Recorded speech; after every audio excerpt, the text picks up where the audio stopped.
Assalamualaikum warahmatullahi wabarakatuh.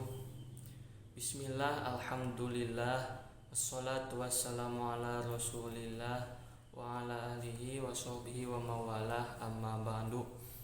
Yang terhormat Ibu Nastiti Nopitasari MPD selaku dosen pembimbing pada mata kuliah pengelolaan pendidikan serta teman sejawat kelas yang saya banggakan. Pertama-tama marilah kita panjatkan puji syukur kepada Allah Subhanahu wa Ta'ala yang mana telah memberikan nikmat kepada kita semua sehingga kita semua dapat mengikuti pembelajaran kali ini. Sholawat serta salam semoga selamanya tercurah limpahkan kepada Kanjeng Nabi Muhammad Sallallahu Alaihi Wasallam, kepada keluarganya, para sahabatnya, serta kita semua selaku umatnya.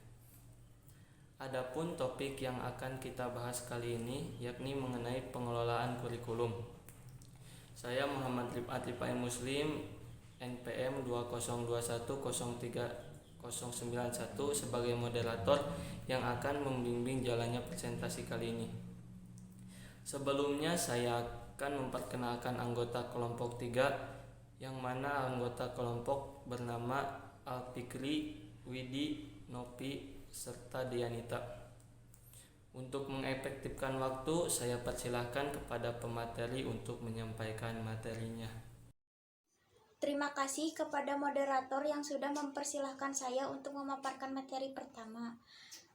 A. Pengelolaan kurikulum. Pengelolaan berasal dari kata kelola dan istilah lainnya yaitu manajemen, yang artinya ketatalaksanaan, tata pimpinan. Maka dapat disimpulkan, pengelolaan adalah pengadministrasian, pengaturan atau penataan suatu kegiatan. Selanjutnya, pengelolaan kurikulum.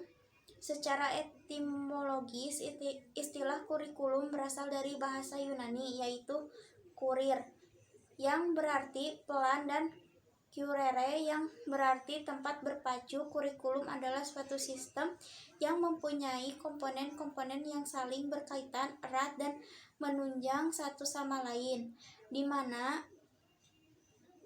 terdiri dari tujuan materi pembelajaran, metode, dan evaluasi. Pengelolaan kurikulum adalah sebuah bentuk usaha atau cara bersama untuk mencapai tujuan pengajaran, terkhususnya dalam usaha meningkatkan kualitas interaksi belajar mengajar. Terima kasih kepada rekan saya yang telah mempersilahkan saya untuk memaparkan materi yang kedua. Nah, materi yang kedua itu tentang prinsip pengelolaan atau manajemen kurikulum.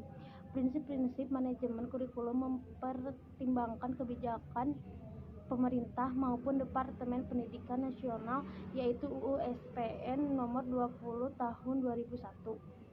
Nah, adapun pedoman penyelenggaraan program kebijaksanaan penerapan manajemen berbasis sekolah, kebijaksanaan penerapan kurikulum tingkat satuan pendidikan KTSP, keputusan peraturan pemerintah yang berhubungan dengan lembaga pendidikan yang bersangkutan. Lalu ada next slide, itu ada fungsi pengelolaan atau manajemen kurikulum meningkatkan efisiensi pemanfaatan sumber daya kurikulum. Lalu yang kedua, meningkatkan keadilan, equality, dan kesempatan pada peserta didik untuk mencapai hasil yang maksimal. Dan yang ketiga, meningkatkan relevansi dan efektivitas pembelajaran sesuai dengan kebutuhan peserta didik dan lingkungannya. Nah, baik, mungkin sekian yang dapat saya sampaikan dalam pemateri 2. Mungkin saya akan menyerahkan kepada Al-Fikri untuk menjelaskan pemateri yang selanjutnya. Terima kasih kepada rekan saya Widi. Saya Alfi Syaputra, NPM 2021031122 akan membacakan slide berikut. Fungsi dan pengelolaan kurikulum dan pembelajaran. Kurikulum adalah suatu sistem yang punya komponen-komponen yang saling berkaitan erat dan menunjang satu sama lain, di mana terdiri dari tujuan, materi pembelajaran, metode, dan evaluasi. Kurikulum mempunyai berbagai fungsi, yaitu 1. Fungsi penyesuaian, yaitu berfungsi untuk menyesuaikan diri dengan perubahan. 2. Fungsi integrasi, yaitu mampu menghasilkan pribadi-pribadi yang berkualitas dan memiliki budi pekerti luhur yang baik yang dibutuhkan di masyarakat dan berintegrasi di masyarakat. 3. Fungsi diferensiasi, yaitu memberikan pelayanan dari berbagai perbedaan di setiap peserta didik yang harus dilayani dan dihargai. 4. Fungsi persiapan, yaitu mampu mempersiapkan peserta didik ke jenjang selanjutnya dan mempersiapkan diri agar dapat hidup dalam masyarakat.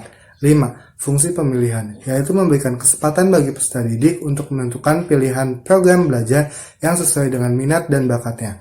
6. Fungsi diagnosis, yaitu mampu mengarahkan dan memahami potensi peserta didik serta kelemahan dalam dirinya.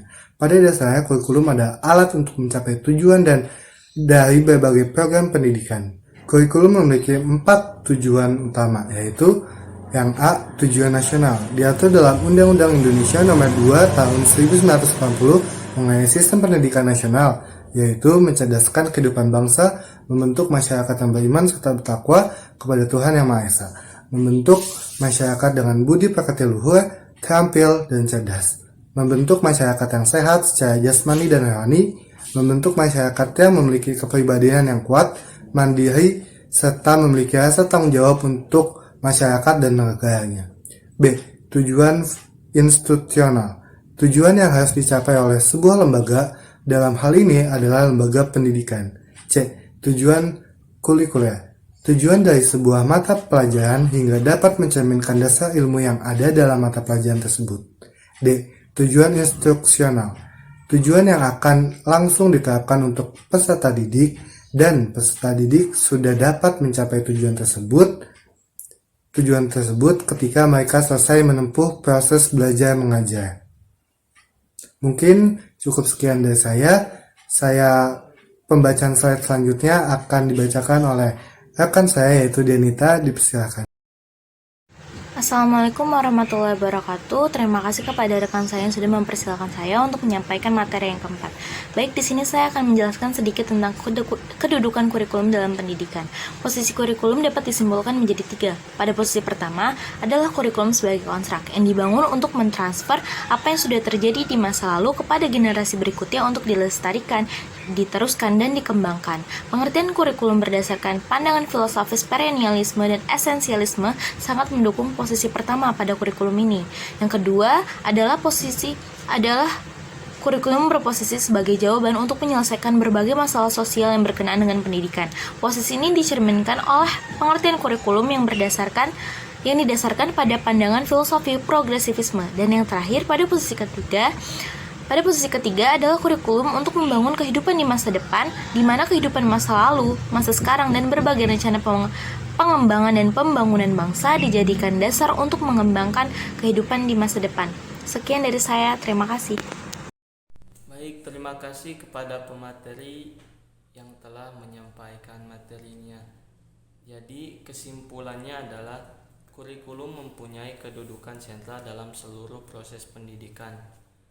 Kurikulum mempunyai 2 makna, yakni sebagai sejumlah mata pelajaran yang harus dipelajari oleh siswa dan 1 program pembelajaran khusus. Kurikulum adalah suatu sistem yang mempunyai komponen-komponen yang saling berkaitan erat dan menunjang satu sama lain, di mana terdiri dari tujuan, materi pembelajaran, metode, dan evaluasi. Dalam pengelolaannya, kurikulum harus dilakukan bersama, baik oleh pencetus pendidikan ataupun penjalan kurikulum. Kurikulum tidak bisa dipisahkan dari guru atau dosen yang menjalankannya, karena apabila guru atau dosen tidak dapat mengaplikasikan kurikulum dengan baik, maka tidak dapat diambil manfaatnya. Oleh karena itu, guru atau dosen harus mengerti terhadap kurikulum yang akan diajarkan kepada siswanya. Demikian tadi presentasi dari kelompok 3. Mudah-mudahan semuanya dapat memahami materi yang telah disampaikan. Saya selaku moderator mohon maaf atas segala kekurangannya dan terima kasih untuk perhatiannya.